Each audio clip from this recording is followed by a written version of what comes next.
Oi para todo mundo, meu nome é Marcos Souza e esse é mais um vídeo do canal Sons Aleatórios. E hoje eu vou falar aqui, vou quebrar uma regra que meio que inconscientemente eu estipulei aqui para o canal. Que regra seria essa? De não repetir vídeos com o mesmo artista ou mesma banda. E por que eu estou quebrando essa regra então? Isso vai acontecer no vídeo de hoje e no vídeo da próxima semana. Isso acontece porque no caso da banda de hoje, que é o Pink Floyd, eu fiz um vídeo falando sobre o box The Early Years. Eu fiz 3 vídeos sobre esse box lá no início do canal, em 2019.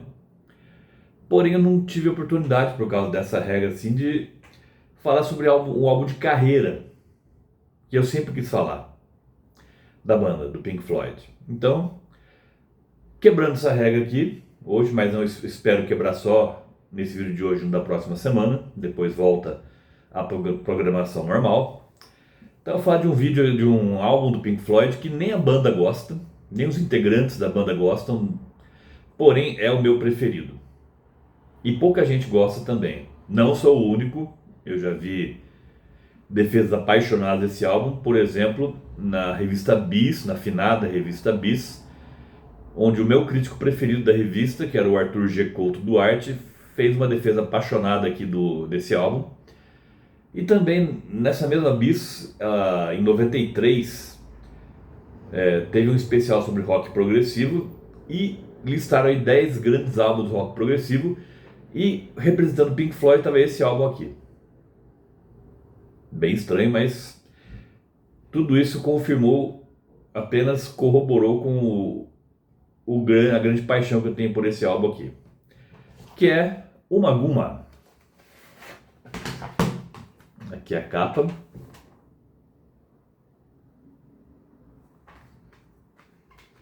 É um álbum duplo, né?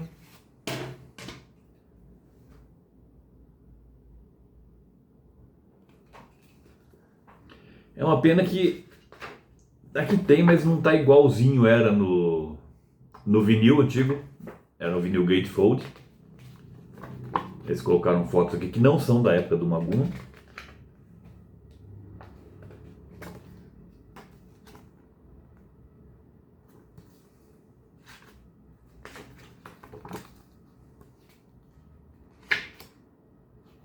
Aqui com cada integrante aqui. E o interessante é que vai trocando a posição aqui dos integrantes na capa. E no álbum original, depois que tinha o quarto integrante, que era Richard Wright, que é o que aparecia mais no fundo, era a capa do Assault Full of Secrets que aparecia. Mas aqui não, aqui ficou um efeito infinito. Aqui, vira um looping. E aqui o que era a contracapa do álbum original em vinil, que era essa daqui, com a banda mostrando todo o seu poderio aqui.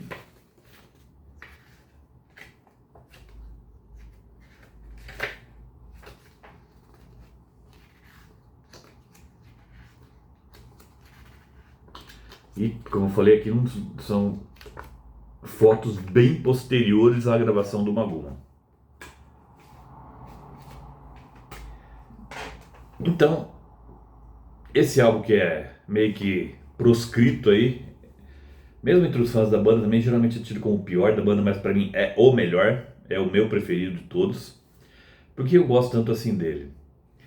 Porque pra mim o Pink Floyd nunca soou tão imprevisível, nunca soou tão assim, meio que maligno, até tem uma certa malignidade esse álbum aqui, e nunca soou tão ameaçador como nessas versões aqui.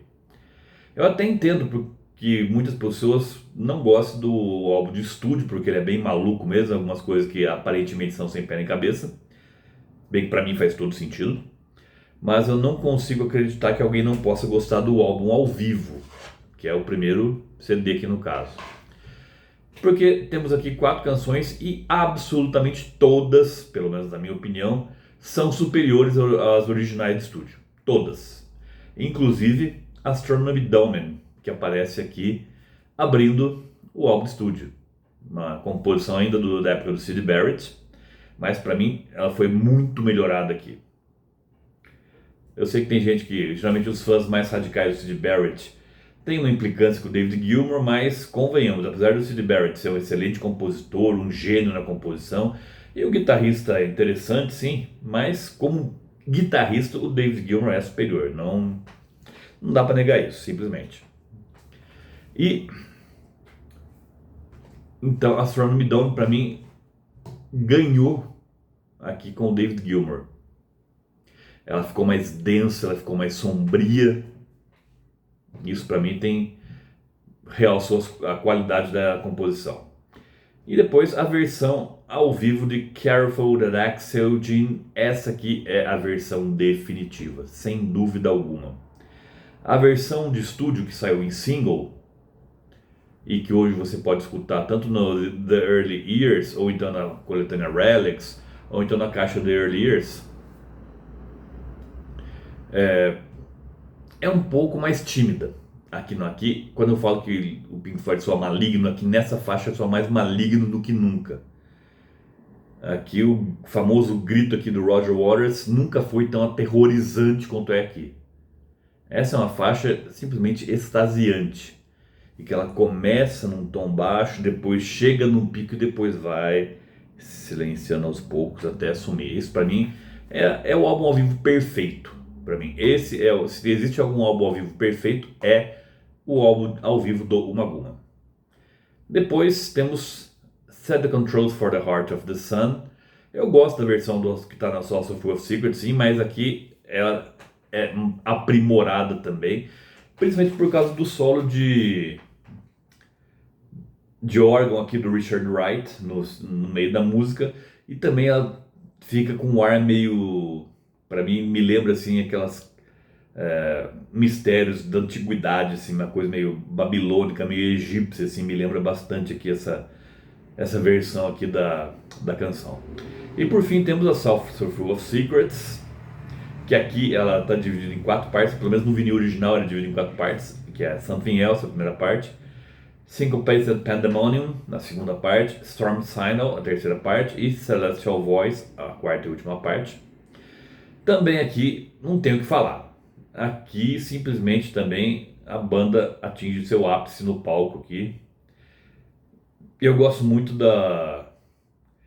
do vocal do David Gilmour no final aqui, assim como eu gosto também da versão que está lá no Live at Pompeii. Só que o Live at Pompeii, acho que a primeira parte de Assault Full of Secrets parece que foi feita muito apressada. Então aqui não, aqui está no timing corretíssimo aqui. Perdão. Então aqui para mim o álbum ao vivo é simplesmente um álbum perfeito. O álbum de estúdio, o controverso álbum de estúdio, aqui cada integrante teve meio pedaço de lado de vinil aqui na época para poder fazer o que quisesse. E temos aqui Richard Wright com a sua pomposa Sisyphus, que é relacionada ao mito de Sísifo. E você tem teclados e mais teclados aqui, e em vários estilos diferentes, até conflitantes aqui temos. Tem um estilo mais romântico aqui, um estilo mais avant-garde, um estilo mais épico também. E tem cerca de 13 minutos, acho que é a canção mais longa aqui do álbum de estúdio, e é instrumental também. E para mim também assim, me lembra algo tipo assim do Império Romano, alguma coisa assim da antiguidade também. A música me soa um tanto quanto primitiva. Depois temos aqui a parte do Roger Waters, que ele fez 2 músicas na verdade. Grantchester Meadows, mesmo quem não gosta do álbum de estúdio costuma gostar dessa música, porque é uma música bem campestre, bem pastoral.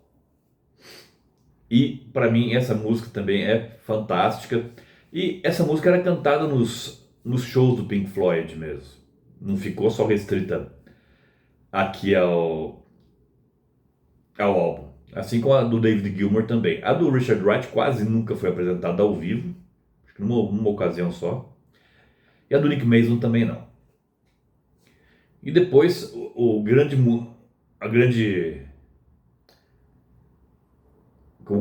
telhado de vidro do álbum de estúdio é a segunda faixa do Roger Waters, que é Several Species of Small Furry Animals Gathered Together in a Cave and Grooving with a Pict.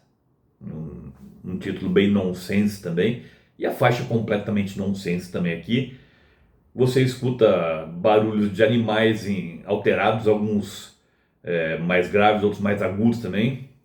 E aparece o Roger Waters meio que declamando aqui uma coisa meio sem sentido, com um sotaque meio forçado do escocês, porque os Pict, como em inglês, os Pictos, que era um povo que vivia na Escócia ali, antes na época da invasão romana. Os romanos nunca chegaram a invadir o que era a Escócia, o território escocês, por causa dos Pictos. Só depois que os escotos vieram da Irlanda, se misturaram com os Pictos e aí deram origem ao povo escocês que a gente conhece hoje. Mas para mim, apesar de ser uma faixa bem nonsense mesmo, é uma faixa divertida. Um dos raros momentos em que a gente pode ver o Roger Waters de bom humor, inclusive. Ele que tem sempre aquele ar carrancudo e tudo aqui, pelo menos a gente faz rir um pouquinho. Depois, já no que era o lado B do álbum, temos aí, primeiro, a faixa do David Gilmour, dividida em 3 partes, que é The Narrow Way. E eu não sei como é que o David Gilmour ele despreza essa música, que pra mim é simplesmente a melhor faixa composta por ele, apenas por ele, em toda a carreira do Pink Floyd. Simplesmente. The Narrow Way pra mim é a minha faixa preferida aqui do álbum de estúdio.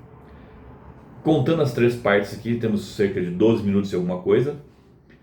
E ele tem aqui um grande domínio, tanto do violão quanto da guitarra, os vários efeitos de guitarra que a gente tem aqui, tem glissando, tem vários pedais aqui também, e dá uma liga muito boa aqui, e a parte final também é simplesmente sublime para mim.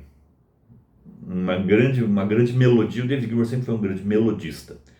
Ele detesta a letra dessa música, porque aqui nenhum outro integrante ajudou aqui com a letra dele, acho que foi a primeira letra que ele escreveu para o Pink Floyd, sem contar Spanish Peace, que nem letra tem praticamente, é só algumas palavras em espanhol desconexas ali, meio misturando espanhol com inglês. Mas aqui a primeira letra para valer do David Gilmour no Pink Floyd, e ele não fez muitas letras não, mas a melodia, ele sempre foi um mestre da melodia, e aqui está mais afiado do que nunca. Para mim, o grande destaque do álbum de estúdio do Maguma é The Narrow Way. E encerra aqui com Nick Mason, só com a parte... um detalhe, aqui o David Gilmour toca todos os instrumentos em The Narrow Way. Guitarra, baixo, teclado e até a bateria. Até a bateria que é dele, não é do Nick Mason. E no fim, a parte que coube ao Nick Mason, que é The Grand Vizier's Garden Party, também dividido em 3 partes. Aqui a parte de introdução e encerramento é só uma flauta, que deve ter sido a então mulher dele na época, que deve ter tocado. Mas depois tem uma parte aqui também de percussão, também com vários andamentos esquisitos aqui. É uma faixa esquisita sim, mas eu gosto também. Ela mantém o clima meio assim surreal, meio maligno do disco também. Para mim não tem problema nenhum, não vejo problema nenhum nessa faixa aqui. E hoje em dia, como eu falei, a banda meio que despreza esse álbum aqui. E a gente tem hoje aí David Gilmour fazendo show, Roger Waters em turnê também fazendo show também, mas para mim, sinceramente, eu trocaria qualquer show do David Gilmour e do Roger Waters para ver um show do projeto do Nick Mason, o projeto da Saucer Full of Secrets, onde ele toca apenas as faixas pré-Dark Side of the Moon do Pink Floyd. Para mim, se me perguntasse, quer ver o show do David Gilmour? Não, muito obrigado. Quer ver o show do Roger Waters? Não, muito obrigado. Quer ver um show do projeto da Saucer Full of Secrets? Quero. Aí sim. Porque a fase pré-Dark Side of the Moon é a minha fase preferida do Pink Floyd. Por isso acho que eu falei da caixa de Early Years, que cobre justamente esse período. Mas eu tinha que falar do Maguma, que o Maguma é o principal álbum que moldou o meu caráter musical, que me fez gostar das coisas que eu gosto hoje na música. Em grande parte, não apenas esse álbum, mas em grande parte graças a esse álbum aqui. E uma coisa que eu costumo dizer, sem o Maguma não haveria krautrock. E sem krautrock, o mundo seria um lugar muito pior para se viver. E eu lembro a vocês, toda terça-feira tem vídeo novo aqui no canal. Por hoje eu fico por aqui. Vejo vocês na próxima terça-feira. Até lá!